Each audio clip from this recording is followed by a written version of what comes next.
So what did you think of this Tyson Fury appearance? Yeah, I mean, they tried to reprise the Mike Tyson and Steve Austin thing, and obviously, you're never gonna. That's like once in a lifetime thing. But for what they were trying to do, I mean, they pretty much did it perfectly. I mean, they did about as good as they were going to do with those two guys. So I thought it was, I mean, it was standard by the book. Like, you could see it coming, you knew what it was, but it was done well. So it was good, not great, I guess is what I would say. This is what I would say about this thing that they did at the end. So I thought that Braun Strowman was very good. I thought he cut two very good promos. I thought that Tyson Fury did a fine job. I thought that the pull apart that they did was good.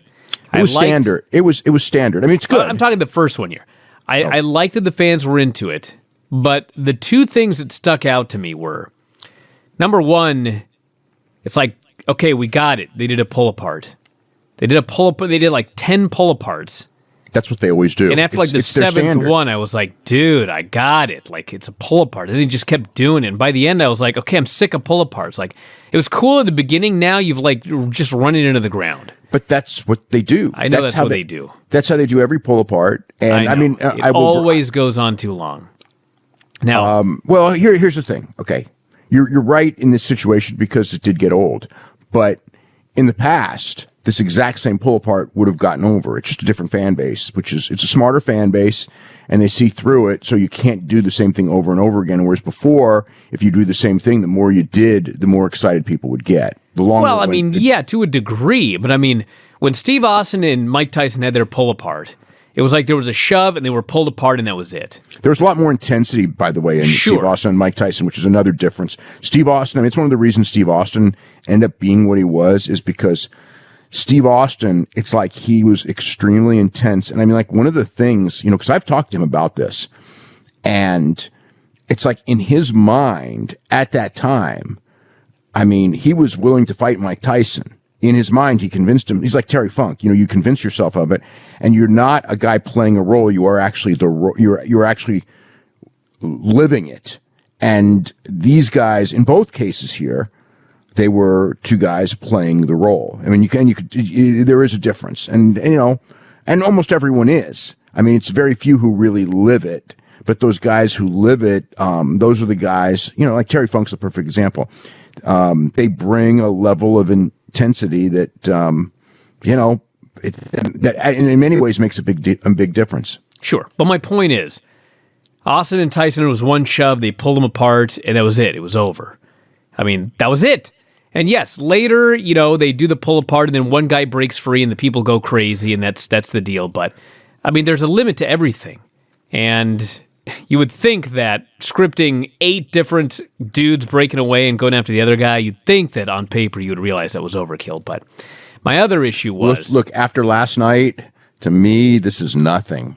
Last night, the last night's errors were so gigantic and glaring, and this is like just minor shit. Sure, you know what I mean? But that's a low bar. That's a low bar. Now, the other thing, this is the most important thing.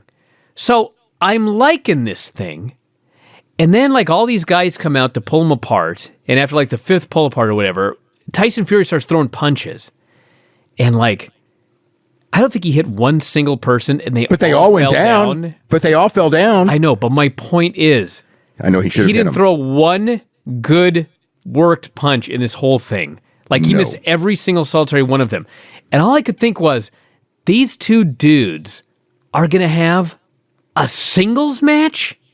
Well, we don't know that, but that was the plan. Yes, that is the plan. How in God's name is this going to be pulled off? I cannot answer this, but there's two things. Number one, it's in Saudi Arabia, at least the plan is. So that's a very low bar. You don't have to be. Look. The last time they were in Saudi Arabia, we had the Undertaker and Bill Goldberg match. So it's like, crappy matches in Saudi Arabia go hand in hand together. I mean, we always have them. So, yeah, I guess it'll be a struggle, but you know what? I mean, Brock Lesnar and Kane, which I have a lot more faith in because obviously, but still, all we've seen of Kane is one tackle and punches and some lucha libre, which is exactly what they're not going to do in the match with Brock. So if you put those two on the same card, it's going to be like one of those New Japan cards from years and years ago when they were into bringing in the MMA guys, and you had MMA guys in really shitty pro wrestling matches.